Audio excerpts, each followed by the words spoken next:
Os 20 alumnos participantes no Obradoiro de Emprego Taume 5 recibían das mans do delegado territorial da Xunta na Coruña, Ovidio Rodeiro, e dos representantes municipais de Ribeira e Portodosón, municipios que compartiron novamente esta experiencia formativa, os diplomas que acreditaban a súa formación nas especialidades de carpintería e moble e en actividades auxiliares en conservación e mellora de montes. A experiencia foi posible grazas a unha achega da Consellería de Economía, Emprego e Industria duns 316.000 euros. O que buscamos e o obxectivo tanto dos concellos como da Xunta de Galicia é, como se dixo aquí, que teñades unha formación de calidade, un certificado de profesionalidade que vos vamos a entregar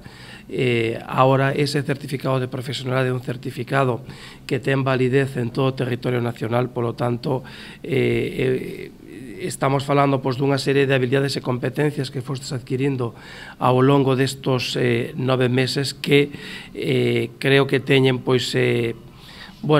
importantes posibilidades de inserción no mercado laboral. Durante os 9 meses que se prolongou este obradoiro, os alumnos traballadores desenvolveron importantes actuacións nos dous municipios, coa fabricación de diverso mobiliario en madeira ou a conservación de espazos forestais. Para o Ayuntamiento foi de verdade unha vez máis satisfactorio ver o traballo tamén que facedes para os nosos concellos, que en definitiva son para os nosos